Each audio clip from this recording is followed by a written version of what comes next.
Welcome to Academic Gain Tutorials.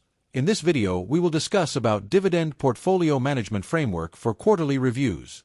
To begin with, managing a dividend portfolio is not only about buying dividend-paying stocks or ETFs. It is also about reviewing the portfolio regularly, checking income performance, managing risk, and making informed decisions. A quarterly review can help investors stay aligned with their income goals and keep the portfolio on track. First, the purpose of a quarterly review is to look at your dividend portfolio every 3 months and compare the results with your expectations. This helps you understand whether your dividend income is growing, whether your holdings are still strong, and whether any changes are needed. Next, review your income performance. This means checking your total dividend income for the quarter and comparing it with your target. You can also look at year-to-date dividend income to see whether your portfolio is moving in the right direction. After that, check your portfolio allocation. A dividend portfolio should not depend too much on one company, one sector, or one asset type. So, review your sector allocation, asset allocation, and geographic exposure to make sure your portfolio remains diversified. Then, evaluate the quality of your holdings. Look at the financial health of each company, the strength of its balance sheet, dividend safety, payout ratio, and competitive position. This step is important because a high dividend yield is not useful if the dividend is not sustainable. Next, review dividend growth. A strong dividend portfolio should ideally include holdings that can increase dividends over time. So, check the dividend growth rate, payment consistency, and whether any company has slowed, paused, or cut its dividend. After that, assess valuation.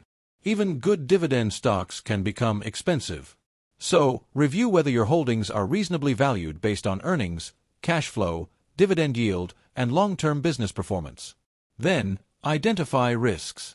These risks may include company-specific problems, industry weakness, interest rate changes, inflation, market volatility, or dividend cuts.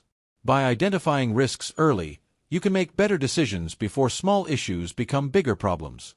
Finally, take action based on your findings. This may include rebalancing the portfolio, adding to strong positions, trimming overweight holdings, replacing weaker investments, or simply holding steady if everything remains on track. At the same time, there are key metrics you should track during each review. These include total dividend income, dividend yield on cost, portfolio yield, dividend growth rate, payout ratio, sector exposure, and top risks. Tracking these numbers can make your review more organized and data-driven. In addition, using helpful tools can make the process easier. Excel or Google Sheets can track income and portfolio values. Portfolio trackers can monitor allocation and performance. Dividend calendars can show payment dates. Stock screeners can help find opportunities.